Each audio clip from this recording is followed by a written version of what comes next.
You're watching Public Affairs. Berkowitz is my name and politics is our game. And we're going to be doing lots of politics and public policy this evening. We got lots of guests. We lead off with U.S. Senator Barack Obama, who of course is the Democratic Party presidential nominee. And we show you a clip that we did with Barack Obama from one of our older shows. Our longtime viewers would know we did a number of shows with first State Senator Barack Obama, then U.S. Senate candidate Barack Obama. And then we take you to the Democratic Leadership Council National Conversation meeting in Chicago on June 30th, 2008. We go right to a press conference at that DLC, Democratic Leadership Council meeting. Carol Marin leads off the questioning of Mayor Daley. And then I take the mayor over to some questions about guns and the recent Supreme Court decision that seem to articulate a right of self-defense to a homeowner holding or having a handgun to exercise that right of self-defense. Mayor Daley kind of turns this into a policeman's right to be safe from a homeowner's guns or something like that. Governor Sebelius from Kansas, you'll see her discussing Barack Obama. As we tape this on August 3rd, 2008, she is one of the candidates being considered as a vice presidential running mate for Barack Obama. But she's important, even if she isn't the nominee for vice president, because she comes from the heartland, Kansas. She is the governor of Kansas. She is a Democrat in a Republican state, so what she thinks counts. And, you know, what she thinks about Barack Obama, and does he have problems, as some suggested at that press conference, with white conservative Catholic voters. More on Barack Obama and flag lapel pins, as I questioned Governor Kathleen Sebelius about that at the press conference.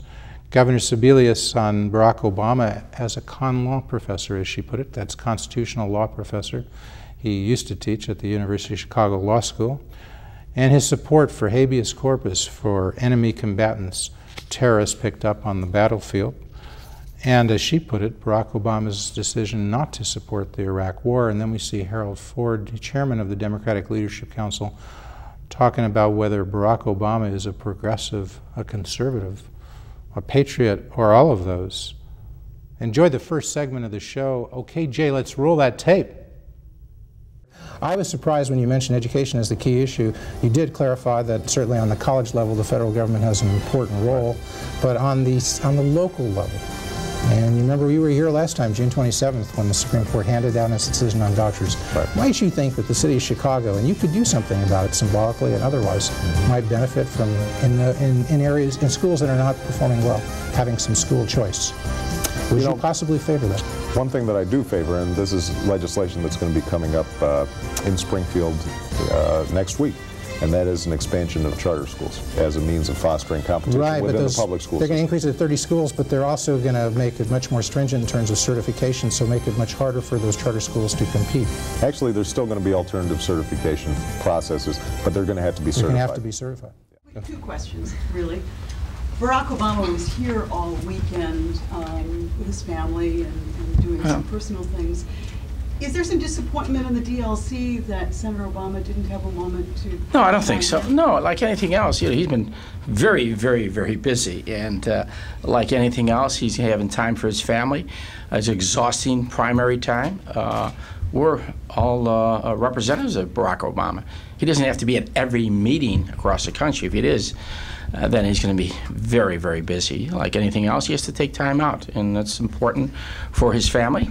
And it's important for his well-being in regards to this election. This election is going to be a tough election. The second question is, Barack Obama, by many estimates, has the most liberal voting record in the Senate. The DLC is a moderate organization. It changes the byword of this election. And just using the Supreme Court ruling on guns as one example, who changes? Who shifts? Well, DLC or Barack Obama? Well, I think when I worked with him in Springfield, I didn't think he considered himself a liberal in the sense that all the issues confronting us in education, housing, crime, energy policies, all those. I mean, he was very, very, you want to call him a moderate in the sense that he challenged everybody to do a better job. There's nothing wrong with that. But in the end run, he was always very supportive of many of the issues. So I never looked at him, you know, as a liberal. We try to identify too many people as liberals or conservatives. This is an election about the Democratic Party. party in the future. And that's what he's really pointed out. And he's hitting strong positions in regards to the economy, regards to energy, taxes, and a lot of other issues. So I don't look at it as Democrats or Republicans. But Mayor, what about his inability to articulate a position on the constitutionality of the Supreme Court ruling? I mean, you know what he's done in Springfield about gun control, and now all of a sudden, as a constitutional law scholar, he can't say whether something's constitutional? Well, I'm not going to speak for him in a sense that... Are you disappointed that he didn't say No, I'm that? not disappointed. Everybody has their own opinion about the Supreme Court's ruling. Like anything else, you have to delve into it. You have to read it, and then you have to find out how you can adapt the changes that we're looking at locally in regards to this issue, in regards to guns in America. I mean, that will be up to him to decide national candidate, but basically they're putting all the local mayors have to deal with it, and it's really not the federal government. You can see more and more of it. Mayor Daley, Mayor Daley, the Supreme Court opinions seem to articulate the view of the inherent right to self-defense in the home by an individual holding a gun, and they viewed that law, as you know, the law in D.C. that the Supreme Court overturned, as inherently going against that right to self-defense. Do you recognize that right? Do you recognize that reasonable people might disagree with you on the handgun ban in D.C.? Oh, I realize they can disagree with me, but the role of a police officer, how do you know who has a gun then? What type of a gun? Is it a handgun, AK-47? It is an Uzi? When a policeman responds to domestic violence, does he or she have that notification that you have that type of weapon in your home? Do you have children there? Do you have a locked system on your weapons? Are you there 24 hours, 7 days a week? If your children are home without any guidance or counseling or support by parents? There's a lot of issues and deals with the safety of police officers. And so everybody maybe has a right to a gun in their home, but how many guns? What type of guns? What type of ammunition? They said handguns. The Supreme Court said handguns, right to handgun. What type of handguns? Automatic handguns? 357 Magnums? You ever see those? They'll put a hole right through you. I mean, so like the first responders, you're always concerned about first responders. What is the responsibility of first responders? What protection do they have now? Is there a system where you're going to be recognized that everybody has a gun, so you know when you respond? Like anything else, when you respond today, even the fire department, they know many times your medical conditions. You can register. And so that's the thing we're concerned about. Also liability. That's the other issue, liability. Liability of the cities, liabilities of counties and states.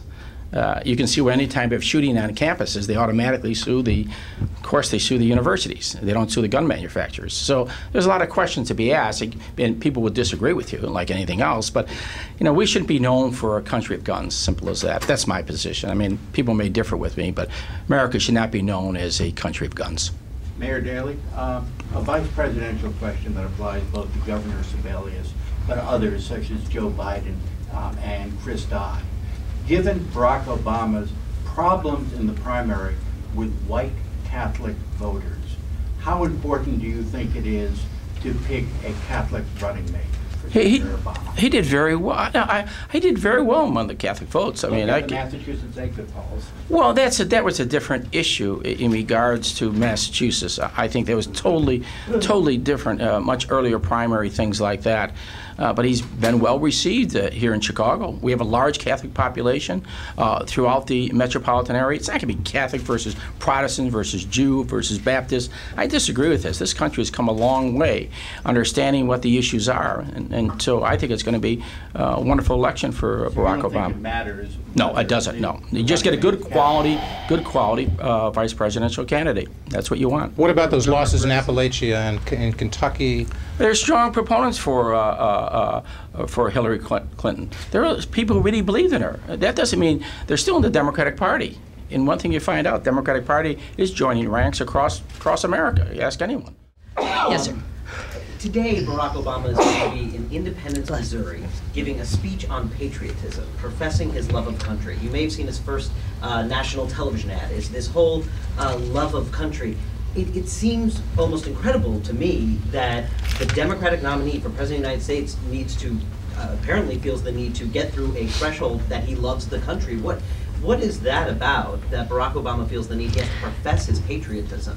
Well, I don't know that he feels the need. I think what he does is sharing his values and his vision with a lot of Americans who want to know who he is. Democrats paid a lot of attention during the primary and caucus season. A lot of other folks have not paid enough attention, and he is introducing himself to a lot of Americans who want to know something about Barack Obama. He, as I say, talks a lot about his grandparents who raised him. His grandfather, who is a war veteran who went to college on the GI Bill. They had help from the government to buy a house. He grew up in some exotic places, but he was raised by Kansans. And I think he needs to have Americans feel comfortable that they know who the next leader of the United States is going to be. And part of this is an introduction to talk about America, to talk about the opportunities and chances both he and Michelle have had, thanks to their hard work and great schools and great colleges, and that if they can have this opportunity, every kid in America can have this opportunity. But isn't love of country a given? You're a Democratic nominee for president. Can you think of a recent Democratic nominee in your party that had to sort of get out there to explain his love of country? Well, I think he's anticipating that there will be some assaults on him. They're going on already on, on the net blogs, on other things, that underlying theme of maybe he's not a real American. Why does he or doesn't he have a flag lapel pin on? I mean, those sorts of issues are designed to raise questions, and I think what he wisely is doing is talking to people about himself, how he was raised, the values that he has, his views about the future, and it's a great new face for America. I think it will be a redefining moment for this country, and having him in states like Missouri reintroduce himself to voters across the country is a wise thing to do. Governor, did you meet with Barack Obama over the weekend while you were here? Did I? No. To discuss the No. Governor Sebelius, you mentioned the flag lapel You might as well stay there.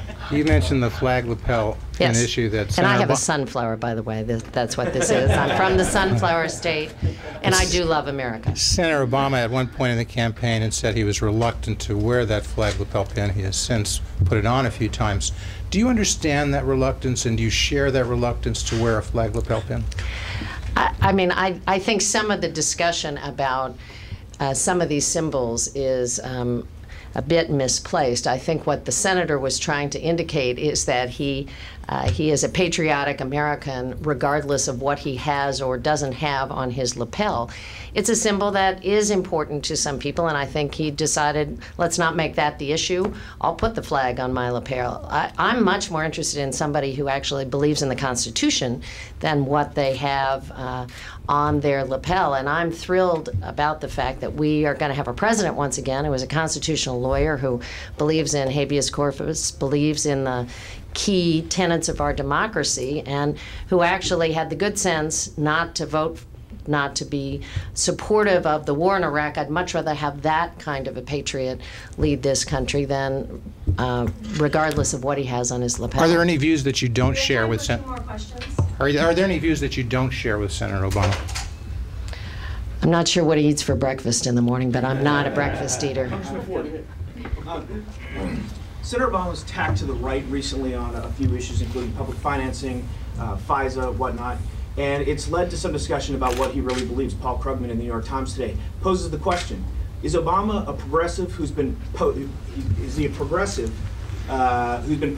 centrist, or is it the opposite? Is he really a centrist who's been posing as a progressive for the primaries? What's your answer to that question? First of all, Tom, it's a good question. I think two things. One, what Senator Obama has achieved in this campaign is something we've not seen in at least the last 15, maybe 20 years in presidential politics. He's been able to rise above a lot of these labels. He's been able to transcend the kind of labeling that occurs even within a spectrum on a party. And I think there's some frustration on the part of those who write about this. I read Paul's piece this morning, and it was curious because on one level he was critical of Clinton. On another level he was praiseworthy of Reagan. Last week, you can look at his columns, he's critical of Reagan's policies, but praiseworthy of some of the approach that Clinton had. Remind you about Bill Clinton for one moment. He created 23.5 million new jobs during his administration. They balanced the budget and ushered in a new way, in a new era of democratic governing. Made it possible for Democrats across the country to stand up and be proud about cutting taxes for middle-class Americans. Made us all proud of the fact that we were able to reduce dependency on welfare, reduce crime rates, increase the number of kids going to college. For anyone who believes you can govern without winning, I would remind you that I have a friend in Tennessee named Al Gore. I can tell a story as well about running for the Senate and losing in my state. You have to win in order to be able to govern and to bring the kind of reform efforts you want to Washington. I'm excited about Senator Obama's campaign for a couple of reasons. I think he can help bring people together in Washington that thought they couldn't, right now may believe they can't be brought together. I think he can help restore a standing in the world that will allow us to actually bring new allies and even bring those who have not been allies to the fold to help us with everything from Iraq to nuclear proliferation to addressing many of the things. I don't know if you heard Governor Richardson's outstanding speech yesterday as he identified the 3 or 4 big trends on the foreign policy front we'd have to confront. Senator Obama, like any other candidate for the presidency, is no longer running in a primary. And as you well know, primaries are fought on a narrow side of the field for Republicans and Democrats. And as this race opens up, I think you will hear from him on a broader range of issues. I don't think there's anything unusual to the gentleman's question about patriotism and giving a speech. John McCain has given 3 or 4 speeches about patriotism since winning the nomination. Furthermore, I think what Senator Obama is seeking to do today in Missouri is a very simple thing, to lay out where America goes and how America uses our strength, our idealism, and for that matter, the bounty that we have to not only change the lives of Americans, but to improve our standing in the world and to make the world a safer and more humane place. So I hope he runs as that kind of candidate, and I'm sure that my friend here would love to have him at the lectern to figure out if he's a liberal, a conservative, a moderate, a pragmatist, a neocon.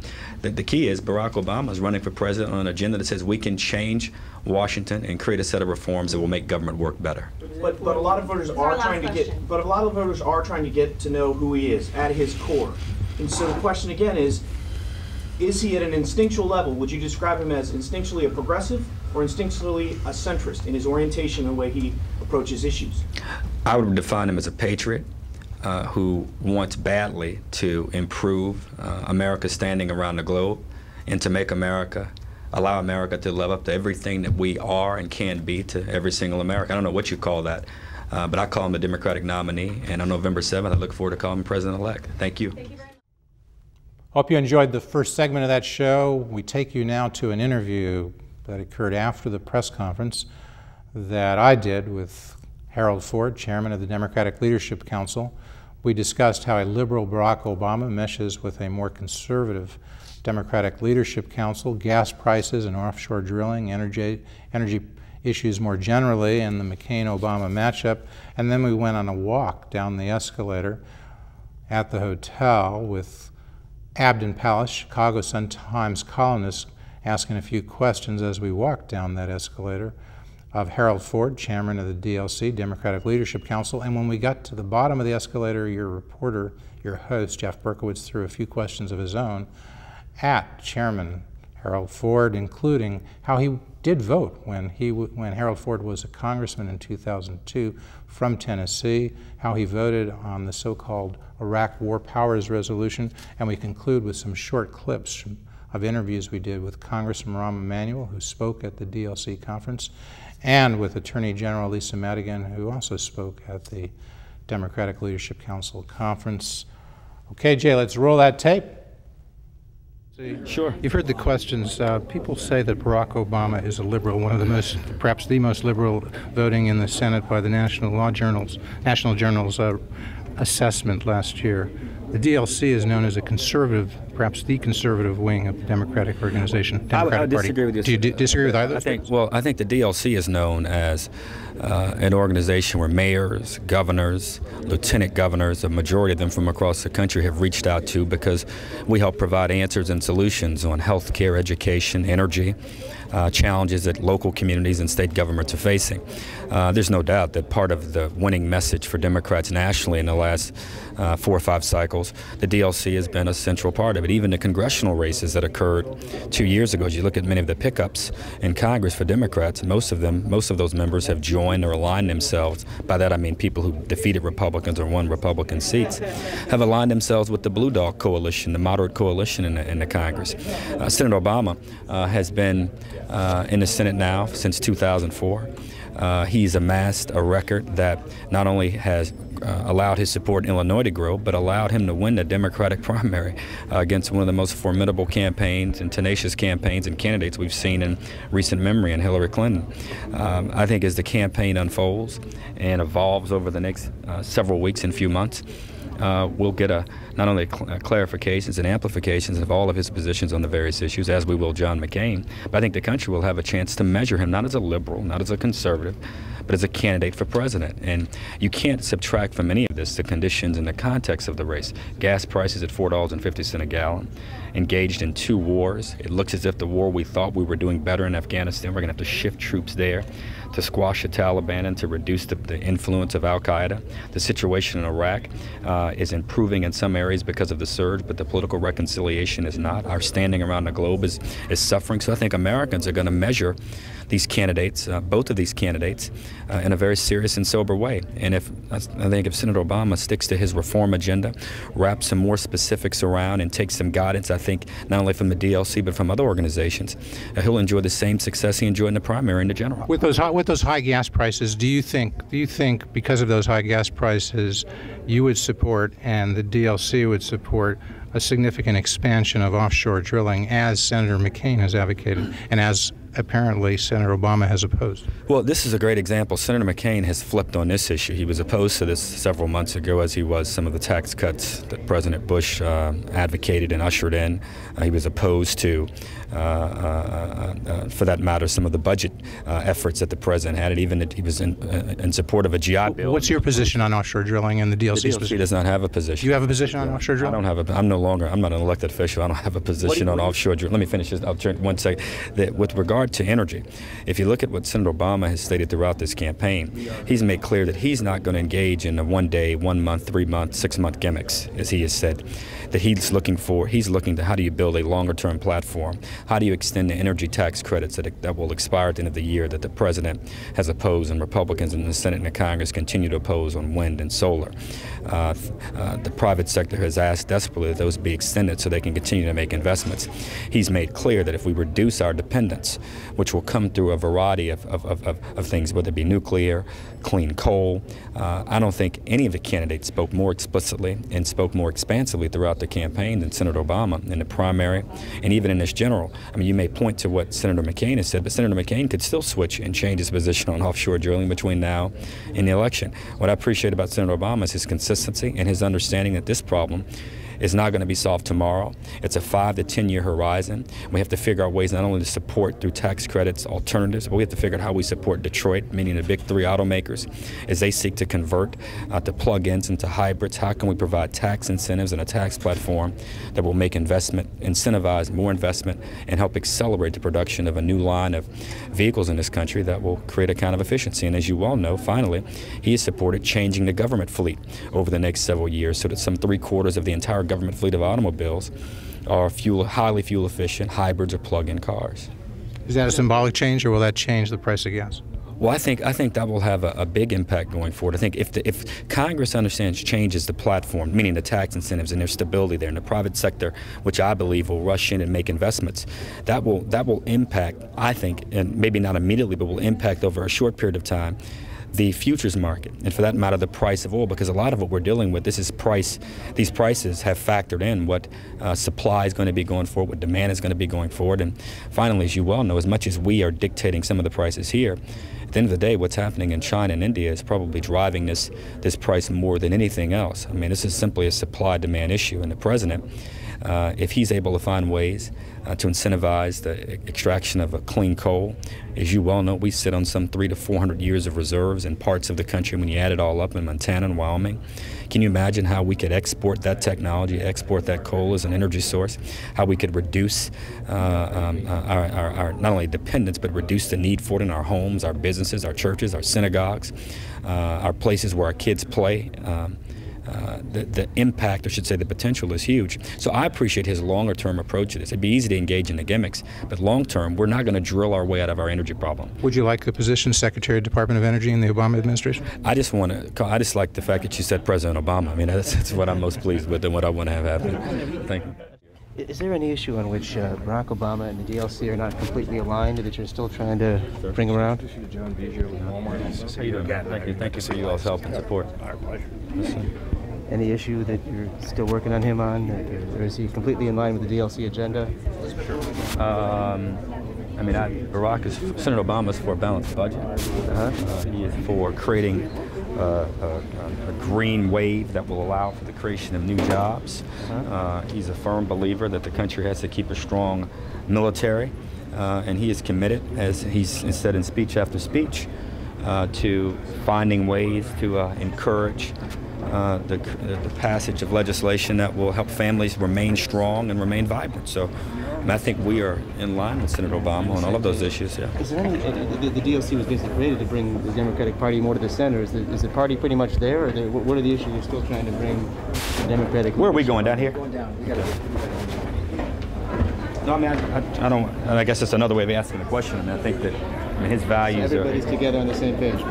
We have one goal, and that's to elect Barack Obama the next president of the United States. And we believe that four more years of George Bush through John McCain would be very hurtful to the economy, would slow us down in finding new energy sources, and would make it more difficult to balance the budget and create the kind of jobs we need to do going forward. Let me get in here because my panel's running. In 2002, did you support authorizing the president to take military action in Iraq? I supported the Iraq authorization, which, as you recall, was not to go to war. It was shortly after a 15-0 vote that Colin Powell, an engineer. Do you regret that vote now? Well, I'm not in the business of regretting. Naturally, if I knew then what I know now, I would hope that the president would not have brought the matter before the Congress. If you knew there weren't weapons of mass destruction? But I think if we all knew, you have to remember the context. If we all knew, I don't think the president would have brought the bill to the floor. What I regret is the way he went about using the authorization that Congress gave him. You're all where we are now. What did he do wrong, President? I think you all have written a lot about it. You all have talked about it. But let me get inside to our thing. Thank you.